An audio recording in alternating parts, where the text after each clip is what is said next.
ये है दिल्ली क्राइम मोर्चा news network. 4 सितंबर को उन लोगों ने रोड पे रोक के इसको थप्पड़ वप्पड़ मारा था और फिर 9 तारीख को इसके ब्लेड या पता नहीं क्या चाकू बहुत धार वाला मार दिया था। इन्होंने 4 तारीख को टीचर्स डे जिस दिन स्कूल में सेलिब्रेट हुआ था उस दिन रोड के बाहर इन लोगों ने मेरे से हाथापाई की है। नहीं, स्कूल में तो ऐसा कुछ नहीं करती थी, रोड पे करती थी, बाहर करती थी और धमकी भी दे रही थी, गाली गलौज भी करती थी, सामने से गाली दे के चले जाती थी। और उससे पहले भी रात के 12 बजे फोन करके वहाँ की जो एसआई भारती मैम है उन्होंने मेरे पेरेंट्स को बुलाया था। रात के 12 बजे? जी। पहली बार बयान लिया, दूसरी बार बयान लिया, आई डोंट नो उसमें क्या लिखा, लेकिन कल वो घर पे आए और उन्होंने फिर से बयान लिया है लड़की का। जब हमने बोला कि अब वो चलने की हालत में नहीं है, वो कुछ बोल नहीं सकती, लेकिन उन्होंने तब भी आके इसका बयान लिया है। इसमें लड़की के चेहरे पर और पीठ पर बहुत ज्यादा चोट आई है। चेहरे पर कम से कम 20 टांके हैं और पीठ के ऊपर कम से कम 30 टांके हैं। किसी ने कुछ नहीं किया। वहाँ से एक भैया था स्कूटी वाला, वो आ रहा है, बार बारी आ रहा है, जा रहा है। उसने भी एक बारी किसी को कॉल वगैरह करके नहीं बोला, नहीं ना ही मेरे को डॉक्टर के पास वो लेके गया। दवाई लेके टाँके वाके जब लगे हैं उसके बाद इसको रेस्ट करने के लिए नहीं बोला घर पे, और 4 घंटे तक वहाँ बैठा के रखा और कुछ नहीं करा। प्रिंसिपल जो थी मीडिया वालों को धमकी दे रही थी, आप गेट के बाहर हो जाओ नहीं तो हम आप पर पुलिस कंप्लेन कर देंगे। जो वीडियो रिकॉर्डिंग करा था मीडिया वाले ने, उनके सब वीडियो डिलीट करवाई और उनको करी है। मुझे कोई एहसास नहीं हुआ है। इनके ग्रुप में से एक लड़की बोलती है कि इसको छोड़ के भागो, इसके ना सब कुछ फट गया है। मुझे इंसाफ चाहिए और उन लड़कियों को कोई हक नहीं है पढ़ने का। जब वो पढ़ने के बाद ऐसा कर सकती हैं तो इससे अच्छा है कि वो ना ही पढ़ें। दर्शकों नमस्कार, जय हिंद। आप देख रहे हैं दिल्ली क्राइम मोर्चा।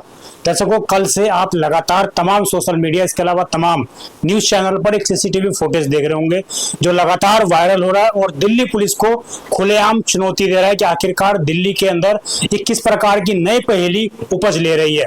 मैं बात कर रहा हूं जो सीसीटीवी फुटेज आप देख रहे होंगे हमारे स्क्रीन पर, जिसमें कुछ बालिकाएं, स्कूल की बालिकाएं दिख रही हैं, स्कूल की छुट्टी होते हुए नजर आ रही है। उसी वक्त बालिकाएं का जो एक ग्रुप है वो एक दूसरे से लड़ाई करता है। इसी दौरान बाद में तस्वीर निकल कर आती है जिसमें एक बच्ची के ऊपर कई वार किए, ब्लेड से जो है वार किए जाते हैं और उसको लगभग 50 टांके लगते हैं। अभी आप देखिए वो बच्ची हमारे साथ मौजूद है, अभी बिल्कुल भी बोलने की स्थिति में नहीं है। उसकी स्थिति जो है अभी भी जैसे ब्लेड के दौरान हमला किया गया था तो बोल नहीं पा रही है, बिल्कुल भी बहुत हल्का मुंह जो है खोल पा रही है। और आखिरकार उस दिन मामला क्या हुआ था, किस दिन की ये बात है, पता चला 9 तारीख की ये बात है। और इस हमले ने फिर से एक बार दिल्ली के अंदर जिस तरीके से हम देखते हैं लड़कों का ग्रुप एक दूसरे से लड़ता है, उसके बाद हिंसक झड़पें होती हैं, लेकिन महिलाओं को, बच्चियों को कभी भी ऐसा करते हुए नहीं देखा गया था। इस तरह का पहला ट्रेंड ये जो है एक तरीके से हम कहें तो हमारे समाज के सामने आया है। मेरे साथ परिवार के लोग मौजूद हैं, मैं इनसे जरा जुड़ता हूँ, जानता हूँ कि पुलिस ने क्या कुछ कार्रवाई की है, क्योंकि अपने आप में ये बेहद चौंकाने वाला मामला है। क्या नाम है सर आपका? सुनील नाम है जी। सुनील जी, क्या करते हैं आप? सर मेरा एसी का काम है, मैकेनिक है। एसी का काम है। ये किस दिन की बात है, क्या हुआ था आपकी बच्ची के साथ? सर ये 9 तारीख की बात है। 9 तारीख को बच्ची स्कूल से छुट्टी होने के बाद घर की तरफ आ रही थी। घर के आने के रास्ते के बीच में 5-6-7 लड़कियों ने मिलकर के इसके ऊपर चाकू से धाराधार वार किया। और चाकू था या ब्लेड थी? चाकू या ब्लेड भी हो सकता है, पेपर कटर भी हो सकता है, जैसे स्कूल में खिलौने बनाने के लिए यूज किया जाता है उस तरीके का ब्लेड भी हो सकता है। वो धार वाला चाकू था, जो भी ब्लेड यूज होते हैं उस तरीके का कुछ था, और जिसके वार किया गया है, जिसमें लड़की के चेहरे पर और पीठ पर बहुत ज्यादा चोट आई है। चेहरे पर कम से कम 20 टांके हैं और पीठ के ऊपर कम से कम 30 टांके हैं। 30 टांके लगे पीठ पे? हाँ, टोटल 50 टांके के आसपास है। 50 टांके लगे। तो ये बच्ची के, जिसने हमला किया है, बच्ची के दोस्त थे, क्लासमेट थे, क्या है? क्लास में पढ़ते बच्चे के स्कूल में एक लड़की पढ़ती है, बाकी लड़कियां सब दूसरे स्कूल की थी। ये जो लड़की पढ़ती है इसका क्या नाम है? ये स्कूल में जो पढ़ती है उसका नाम बच्चे बताएंगे, मुझे कंफर्म नाम बच्चियों को पता है पूरा का पूरा। अच्छा, ये जो आपने मामला, आपने क्या नाम है बेटा उसका? उसका नाम, जिसको ये जानती है वो 2 लड़कियां, भूमिका और प्रियांशी। भूमिका, प्रियांशी, ये भी इसी क्लास में पढ़ती है? इसकी क्लास में? क्लास तो वो भी 12th में है, लेकिन जो भूमिका है वो सेम स्कूल में पढ़ती है, सेक्शन अलग है, और जो प्रियांशी है वो पूट वाले स्कूल में पढ़ती है। अच्छा, तो इनकी कभी लड़ाई हुई थी आपस में, बताया था इन्होंने आपको? ऐसे तो पहले कभी लड़ाई नहीं हुई, लेकिन 4 सितंबर को उन लोगों ने रोड पे रोक के इसको थप्पड़ वप्पड़ मारा था, और फिर 9 तारीख को इसके ब्लेड या पता नहीं क्या चाकू बहुत धार वाला मार दिया था। 4 तारीख को पहले धमकी दी थी, मारे भी, पिटाई की हाँ, और वैसे भी आते जाते भी गाली देती थी और बोलती भी थी, धमकी भी देती थी। हाँ। तो आपकी बहन ने कभी आपको घर में बताया ये चीज कैसे से मेरे साथ किया जा रहा है? बोलती थी कि आते जाते गाली देती थी, और मतलब ये इग्नोर करके आ जाती थी, उसको सीरियस नहीं लेती थी। लेकिन क्या पता था कि वो ऐसा इतना गंदा हाल कर देगी, ब्लेड व्लेड मार देगी। तो ये जो पूरा हुआ इसमें आपने टीचर को बताया था कि टीचर इस पे एक्शन लेती कि भाई आप लोग क्यों इसे गाली दे रहे हो, क्यों इसको धमका रहे हो, ऐसा कुछ? नहीं, स्कूल में तो ऐसा कुछ नहीं करती थी, रोड पे करती थी, बाहर करती थी। और मेरे कोई भी पेरेंट्स घर पे नहीं रहते, सारे काम करते हैं। तो अब घर पे सब 10-11 बजे 9 बजे आते हैं, तो उस टाइम हम खाना खा के सो जाते, तो हमारी कोई बात नहीं होती। अब ना घर पे कोई रहता, ना वो स्कूल में वो कुछ बोलती है, तो रोड पे जो होता है ना वो होता है, ये इग्नोर करके इस मारे आ जाती है। ये दोनों जो लड़कियां हैं ये आपके घर के आसपास रहती हैं या सिर्फ स्कूल में ही? 2 लड़कियां तो आसपास ही रहती है, मतलब जो हमारे आगे का जो ब्लॉक है ना उस वाले ब्लॉक में रहती हैं दोनों लड़कियां, और दोनों बहनें हैं। दोनों बहनें हैं जी। तो ये मतलब लगातार आपकी बहन को धमकी दे रही थी? धमकी भी दे रही थी, गाली गलौज भी करती थी, सामने से गाली दे के चले जाती थी, ऐसे कोई करती वजह थी? कोई इस तरह वजह का नहीं थी, और कुछ वजह नहीं थी ना, उसने कुछ वजह बताई क्यों मारा है, और ना हमें कुछ ऐसा कुछ पता है कि वो ऐसा कुछ कर सके। तो आप कैसे देखती हैं जो लड़कियों ने ब्लेड चलाई है? आज तक आप सुनते होंगे बेटा कि फलाने जगह लड़कों ने इस तरह से कर दिया, लड़कियों ने जो ब्लेड चलाया है, आपको क्या लग रहा है ये बाहर से कुछ गुंडे टाइप की लड़कियां जो हैं वो आई हैं, उन्होंने भड़काया है इनको? जो भूमिका और जो प्रियांशी दोनों तो बहनें हैं, और इन लोगों ने ना, जो प्रियांशी जो पूट वाले स्कूल की लड़की है, उसने वहाँ की लड़कियों को 4-5 को बुलवा के फिर रास्ते में रोक के फिर इसके करवाया है, और इसको ये हाल करा है ना इसके, ये हाफ मर्डर में आता है इसके, और हाफ मर्डर हुआ है, और उन लोगों को तो सजा देनी चाहिए। तो क्या करा है पुलिस ने? अभी पुलिस ने कुछ नहीं करा, कल आके फिर से 3 बार इसका बयान लिया है, फिर लिखा है। और तीसरी बार बयान लिया? पहली बार बयान में? पहली बार बयान लिया, दूसरी बार बयान लिया, आई डोंट नो उसमें क्या लिखा, लेकिन कल वो घर पे आए और उन्होंने फिर से बयान लिया है लड़की का। जब हमने बोला कि अब वो चलने की हालत में नहीं है, वो कुछ बोल नहीं सकती, लेकिन उन्होंने तब भी आके इसका बयान लिया है 4-3 बार। और अब उसमें भी कल पेरेंट्स को बुलाया, वो भी अकेले। हाँ, और उससे पहले भी रात के 12 बजे फोन करके वहाँ की जो SI भारती मैम है, उन्होंने मेरे पेरेंट्स को बुलाया था। रात के 12 बजे? जी, ये तो पता नहीं। और मेरे पेरेंट्स रात के 12 बजे पुलिस स्टेशन नहीं गए कि वो करने क्या जाए रात के 12 बजे। और अब इसको बुला रहे हैं और कह रहे हैं कि इसका दोबारा बयान ले रहे हैं, और कुछ कर भी नहीं रहे हैं अभी तक। तो उनको किसी को बुलाया आपके सामने पुलिस वालों ने? कौन से थाने का मामला है बताना चाहिए? ये अमन विहार पुलिस थाना है ना, उसके अंदर का है। तो वहाँ से जो भारती मैम है वो बार-बार बुला रही हैं आपकी बहन को, बस लेकिन कोई कार्रवाई नहीं हुई? हाँ, जिस दिन ये हुआ था ना 9 तारीख को, उस दिन भी ये दवाई लेके टाके वाके जब लगे हैं, उसके बाद इसको रेस्ट करने के लिए नहीं बोला घर पे, और 4 घंटे तक वहाँ बैठा के रखा और कुछ नहीं करा। जी, पेरेंट्स को भी 4 घंटे तक बैठा के रखा था और कुछ नहीं करा। और उसके बाद 3 दिन से लगातार पुलिस स्टेशन जा रहे थे, 9 तारीख का है, और कल आके पुलिस ने फिर घर पे दोबारा से बयान लिया इसका, 3-4 बार। 4 बार बयान लिया, लेकिन अभी तक किसी को बुलाया हो सामने, उनसे माफी मंगवाई हो या किस तरह की कानूनी कार्रवाई की? ऐसा वो कुछ नहीं कर रही है, लेकिन दबाव बना रही है। मेरे पेरेंट्स से अलग बात करती हैं, और उस लड़की के पेरेंट्स से और उस दोनों लड़कियों को अलग बात करती हैं, और उन लड़कियों के पेरेंट्स के साथ ना मेरी बहन को अकेले बात करती है। मेरे पेरेंट्स नहीं रहते जब वो उनसे बात करती है मेरी बहन के साथ। तो और वो जो भी SI भारती है ना, वो इसके ऊपर दबाव बना रही है, कह रही है कि ये चाकू और ये ब्लेड ले जाना तो आम बात है उसमें। आम बात है? जी, ऐसे बोला उन्होंने, और उन्होंने बोला कि तूने ही कुछ करा होगा, उल्टा ब्लेम इस पे कर रही है। आप बड़ा गंभीर आरोप लगा रही हो बेटा। मेरे को जो इसने बोला है मैं वही बता रही हूँ। इसने मेरे को आके बताया है कि उल्टा ब्लेम लगा रही है। वो बोल रही है कि चाकू और ये ब्लेड ले जाना तो आम बात है, सभी लड़कियां लेके जाती हैं। मैंने इससे पूछा, मैंने बोला कि सच में यही बोला था उन्होंने? तो कह रही है हाँ, उन्होंने यही बोला था। तो ये आपने नहीं बोला मेरी बहन के बैग में तो नहीं निकला चाकू? और वही तो, अगर उसके पास कुछ होता तो वो अपना तो बचाव करती ना उस चीज से, लेकिन उसने उल्टा आरोप लगा दिया इसके ऊपर। अभी देखिए इनके माता जी भी मौजूद हैं, मैं जरा इनसे ही बात कर लेता हूँ क्योंकि माँ सबसे करीब रहती है अपने बेटे की। क्या नाम है आपका? मेरा नाम मधु है। फिर क्या कार्रवाई की है पुलिस ने, कुछ किया है? अभी तक तो कुछ नहीं करा है। कुछ नहीं किया। इस घटना को 4 दिन हो गए आज, और 4 दिन में किसी को हिरासत में लिया हो, किसी एक्ट के तहत बंद किया हो उनको, किसी को बंद नहीं करा है सर। जिसमें मैम बैठती है उसमें 4 लड़कियों को बैठा रखा था और इसके बाद कुछ नहीं करा है। 4 लड़कियों को फिर पकड़ा, आगे की कार्रवाई की है, उनको वहीं पे छोड़ दिया था?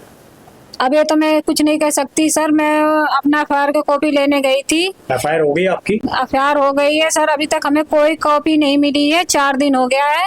मैंने 4 लड़कियों को मैम ने बैठाया था कि ये लड़कियां थी और ऐसे ऐसे तुम्हारी लड़कियों के साथ करी थी। अब वही लड़कियां थी, कौन थी सर ये मुझे नहीं पता। जो सीसीटीवी में दिख रही हैं वही हैं क्या या अलग हैं? 2 को खाली सिर्फ जानते सर और किसी को हम नहीं जानते। और किसी को आप नहीं जानती? नहीं। ये जो बेटा ब्लेड जो मारा है, ये 2 जो लड़कियां जिनको आप जानती हैं, उन्हीं में से किसी एक ने मारा है या जो बाकी से आई थी बाहर से? जो बाहर से आई थी उन्होंने मारा है, लेकिन एक बार जो स्कूल ड्रेस में लड़की दिख रही है मारती हुई, तो वो बाहर से आई हुई थी किसी दूसरे स्कूल की? पूट वाली स्कूल की थी, और जो घर की यूनिफॉर्म में थी उनमें से 2 लड़कियां जो ब्लैक टॉप वाली थी, दोनों की दोनों, बस हम उन्हीं दोनों को जानते हैं और वो दोनों उन लोगों के साथ थी। और उन दोनों ने पहले भी हमें मतलब बहन को ऐसा बोला था कि तू पिटेगी और गाली वाली दी थी। अच्छा, जो स्कूल ड्रेस में है उनको आप लोग नहीं जानते? नहीं, उनको नहीं जानते। वो जो छोटी वाली है ना प्रियांशी, वो अपने स्कूल की लड़कियों को लेके आई थी। आपके बहन का जो स्कूल है उसका क्या नाम है? सर्वोदय कन्या विद्यालय, रोहिणी सेक्टर 20। रोहिणी सेक्टर 20 जो कन्या विद्यालय है वहाँ पे। अभी प्रिंसिपल ने किसी ने कांटेक्ट किया आपसे? स्कूल के टीचर ने कांटेक्ट किया हो? किसी ने कोई कांटेक्ट नहीं किया। हम जब स्कूल गए थे तो उन्होंने बोला कि ये बाहर का मामला है, हम इसके अंदर कुछ नहीं कर सकते, आप पुलिस कंप्लेन कर दो। और उसके बाद इन्होंने प्रिंसिपल ने बोला कि मैं पेरेंट्स को बुला देती हूँ, दूसरे वाले को हम बाकायदा बात करते हैं सामने बैठ के। लेकिन उसके पेरेंट्स नहीं आए थे। और आज मेरी बहन को जब जाना था पट्टी चेंज करवाने, उसका जरूरी था ताकि इन्फेक्शन ना हो जाए। जब हमने ये बोला मैम को, तो मैम ने बोला कि मेरा काम था आपको इन्फॉर्म करना। इसकी क्लास टीचर ने ये बोला कि मेरा काम था आपको इन्फॉर्म करना, अब आप आओ या ना आओ उससे हमें मतलब कोई मैं वो नहीं कर सकती। लेकिन उसके पेरेंट्स आए हुए हैं, अगर आप आ जाओगे तो उसके पेरेंट्स से भी बात कर लेंगे। और जब हमने उस लड़की का नाम कटवाने के लिए भी बोला ना, तो पेरेंट्स ने बोला, मतलब प्रिंसिपल ने बोला कि मैं ऐसे नाम नहीं काट सकती किसी बच्चे मतलब का। आप क्या वो यहाँ पर गोली चलाएं स्कूल में तब नाम कटेगा उनका? अब ये तो वो प्रिंसिपल ही बताएंगे। सर जब हम मीडिया वाले को लेके गए थे ना, तो वहाँ का प्रिंसिपल जो थी मीडिया वालों को धमकी दे रही थी, आप गेट के बाहर हो जाओ नहीं तो हम आप पर पुलिस कंप्लेन कर देंगे। सारे को गेट के बाहर कर दिया था। कह रही है बच्चों के घुसने का टाइम हो रहा है, बच्चों को सब मीडिया वाले बाहर हो जाओ। तब जाके मैडम गेट पर आई थी, मैं आ नहीं रही थी। फिर इसके बाद आई तो जो वीडियो रिकॉर्डिंग करा था मीडिया वाले ने, उनके सब वीडियो डिलीट करवाई और उनको कह रही है आप सबको बाहर हो जाओ नहीं तो हम धक्के मार के बाहर करवाएंगे, हमारे बच्चे घुसने का टाइम हो रहा है स्कूल का। तो मतलब वो उल्टा धमका रही है लोगों को? हाँ जी सर। जी, मैं जरा बच्ची से प्रयास करता हूँ बात करने का। बेटा क्या नाम है आपका? क्या नाम बोला? सलोनी। सलोनी। कितनी उम्र है आपकी? 16 साल। 16 साल। 12वीं क्लास में अभी आप? हाँ। ये दोनों फ्रेंड हैं आपकी? ये नहीं। फ्रेंड नहीं है ये? नहीं। और जिसने ब्लेड मारा है वो आपकी? वो भी फ्रेंड नहीं है। वो भी फ्रेंड नहीं है। कब से परेशान कर रही थी आपको? इन्होंने 4 तारीख को टीचर्स डे जिस दिन स्कूल में सेलिब्रेट हुआ था, उस दिन रोड के बाहर इन लोगों ने मेरे से हाथापाई की है। तो पहले बेटा कोई लड़ाई झगड़ा था क्लास में लेकर किसी बात को? कोई किसी कुछ बात भी को नहीं लेकर था। कोई लड़ाई हो? कुछ भी नहीं था। उसकी सिस्टर मुझे हमेशा रोड पे आते जाते देख के गालियां देती थी। अच्छा। और मैं उसे हर बार इग्नोर करके आती कि कोई नहीं, जान दे, बोलने दे। इन लोगों ने 4 तारीख को मेरे साथ हाथापाई की है। फिर उसके बाद लोगों ने जो थे वहाँ पर लोग, उन लोगों ने हटा दिया था कि बेटा आप घर जाओ। उन लोगों ने हटाया है। फिर उसके बाद 9 तारीख को जो है इन लोगों ने छुट्टी 4 टाइम। तारीख के बाद जब ये बात हुई तो आपने मैम को या प्रिंसिपल को बताया कि मैम मेरे साथ ऐसे स्कूल की लड़कियां कुछ ऐसा कर रही हैं, आप उस पर एक्शन लो, उसको बुला के धमकाओ? उस टाइम तो ऐसी कोई बात ही नहीं हुई थी कि मैं प्रिंसिपल या टीचर को इन्फॉर्म करती। मैंने घर आके मेरी मम्मी को बताया। उन्होंने बोला कि बेटा कोई नहीं, लड़ाई नहीं करते, लड़कियों में होता रहता है ऐसे। मेरी मम्मी ने ये मेरे को बोला। मैंने कहा ठीक है, मैंने कोई लड़ाई नहीं की थी, उन लोगों ने खुद आगे से आके मेरे से हाथापाई की है। फिर मेरी मम्मी ने उस बात को थोड़ा सा इग्नोर सा कर दिया था। और 9 तारीख को जो है छुट्टी के टाइम उन लोगों ने मुझे मारा। 9 तारीख को मारा है। तो बेटे जो आसपास के बच्चे थे वो आपको बचा नहीं रहे थे क्या? मैंने देखा है कि किसी ने कुछ नहीं किया। वहाँ से एक भैया था स्कूटी वाला, वो आ रहा है, बार बारी आ रहा है जा रहा है। उसने भी एक बारी किसी को कॉल वगैरह करके नहीं बोला, नहीं ना ही मेरे को डॉक्टर के पास वो लेके गया। तो वो मतलब तमाशा देख रहा था? ऐसा ही था। तो ये जो आपको ब्लेड लगा था या जो किसी तरह का जो डिजाइन बनाने वाली चीजें होती है वो था, क्या लगा था आपको? नुकीला चीज क्या लगी थी आपको? जिस तरीके से मेरे घाव हैं उसके हिसाब से तो लग रहा है इन लोगों ने किसी धारदार चीज से मेरे को मारा है। तो ये बेटा मैं देख रहा हूँ कि सीसीटीवी में आपके पहले गाल पे मारते हैं, फिर आपके पीठ पर मारते हैं, तो आपको तुरंत एहसास हो गया था कि मेरे ऊपर? मुझे कोई एहसास नहीं हुआ है। इनके ग्रुप में से एक लड़की बोलती है कि इसको छोड़ के भगो, इसके ना सब कुछ फट गया है, खून निकल रहा है, इसको छोड़ के भगो। तो वहाँ जब आप सब लोग चले गए थे तो तब किसी ने आपको मेडिकल कराया, पहुँचाया? कैसे आप डॉक्टर के पास पहुँची या परिवार के पास पहुँची? 2 लड़कियां थी जो आ रही थी मेरे साथ, उन लोगों ने मेरे को घर तक छोड़ा है, फिर उसके बाद मैं हॉस्पिटल गई। ब्लड बह ही रहा था। ये स्कूल कितना दूर है आपके घर से?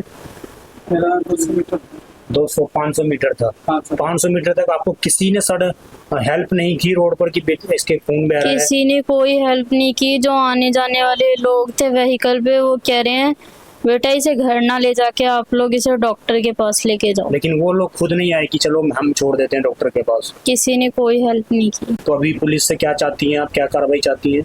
मुझे इंसाफ चाहिए और उन लड़कियों को कोई हक नहीं है पढ़ने का। जब वो पढ़ने के बाद ऐसा कर सकती हैं तो इससे अच्छा है कि वो ना ही पढ़ें। मुझे इंसाफ चाहिए और मुझे सिक्योरिटी चाहिए कि मेरी लाइफ जो है आगे सिक्योर रहेगी, क्योंकि मुझे हर जगह जाने से अब डर लगा रहेगा कि मेरे साथ कहीं भी कुछ भी हो सकता है। मेरे घर वालों को और मुझे सिक्योरिटी दी जाए और उन जैसी लड़कियों को पढ़ने का कोई हक नहीं होना चाहिए और उन्हें स्कूल से रस्टिकेट किया जाए। स्कूल से रस्टिकेट किया जाए। लेकिन जो बच्ची कह रही है उस पर कोई भी सुनने को राजी नहीं है। इस तरह की जो घटना समाज में हो रही है, मुझे नहीं लगता कि किसी भी पेरेंट्स ने ये तस्वीरें देखी होंगी तो उसको डर नहीं लगा होगा। हर किसी को डर लगा होगा। आप भी पेरेंट्स हैं, किस तरीके से सोचते हैं? क्या इन लड़कियों के खिलाफ कार्रवाई नहीं होनी चाहिए? बिल्कुल डेफिनेटली कार्रवाई होनी चाहिए, सख्त से सख्त कार्रवाई होनी चाहिए जी, जिससे कि आगे इस तरह हाँ इन फ्यूचर अदर्स गर्ल्स के साथ ऐसे कोई मिसहैपनिंग ना हो। तो अगर उनको सजा होगी एक उसका, अगर आगे उनको सजा होती है तो जो अदर्स लड़कियां हैं ऐसा क्राइम करने से अपने आप का बचाव करेंगे। तो देखिए ये पूरा मसला था और जो सीसीटीवी फुटेज लगातार वायरल हो रहा है और तमाम सोशल मीडिया पे जितने भी लोग हैं जो देख रहे हैं उनके अंदर खासा इस बात को लेकर चर्चा भी है और लोग डरे सहमे भी हैं कि आखिरकार हम अपने बच्चों को एक सुरक्षित जगह जो स्कूल होता है अब वहां पर भी हमें खतरा महसूस होने लग गया है। मैंने कल भी जिस तरीके से आपको अपनी रील हमने बनाई थी, हमने छोटा सा एक शॉर्ट्स बना के डाला था, उसमें मैंने कल भी ये सवाल उठाया था कि दिल्ली पुलिस कैसे इन नए अपराधों से निपटेगी। और जिस तरीके से इस बच्ची ने बताया कि 4 दिन हो गए इस मामले को, मीडिया में ये खबरें कल से चल रही हैं लेकिन इस मामले को 4 दिन हो गए हैं और 4 दिन से पुलिस इनको सिर्फ यहाँ से थाने और थाने से घर यही घुमाने का काम कर रही है। पूरा जो मामला है अमन विहार थाने का है, रोहिणी सेक्टर 20 का, और कोई कठोर कार्रवाई नहीं की जा रही है। मैं आपको बता दूं ये 20 सेक्टर में पहली ऐसी घटना नहीं है, इससे पहले भी ना जाने कितनी इस तरह की घटनाएं हो चुकी हैं। आवश्यकता है ऐसी लड़कियों को या ऐसे लड़कों को उनको सख्त से सख्त सजा कानून के मुताबिक जो भी बनती है उसके हिसाब से कार्रवाई करनी चाहिए। अगर उन लड़कियों को आज छोड़ दिया गया तो भविष्य में इसकी क्या गारंटी है कि वो आगे किसी को इस तरह घायल नहीं करेंगी या किसी की, अगर वो मैं एक डराने वाली बात नहीं कह रहा हूं परंतु एक अनुमान अगर लगाइए, अगर वो ब्लेड गाल पे ना लग के गर्दन पे लगा रहता तो क्या स्थिति होती इस बच्चे की। शायद ये बच्ची आज हमारे बीच में नहीं बैठी होती, ये भी एक घटना घटित हो सकती थी, परंतु उन लड़कियों ने उनका जो ब्लेड का जो हाथ था सीधा इसके गाल पर गया, फिर इसके कमर पर लगाया गया। तो सारी फोटो मैं आपको दिखा रहा हूँ किस प्रकार से सारी चीजें हैं। अब दर्शकों बड़ा सवाल इसमें यही है, पुलिस की जिम्मेदारी है इस बच्चे की सिक्योरिटी महसूस करवाना इसको और उन बच्चियों को स्कूल से बाहर का रास्ता दिखाना जिससे कि स्कूल का माहौल, शिक्षा के मंदिर का माहौल सुरक्षित हो सके अन्य बच्चों के लिए। आप देखते रहें दिल्ली क्राइम मोर्चा। मैं विजय ठाकुर अपने सहयोगी अमन के साथ। धन्यवाद।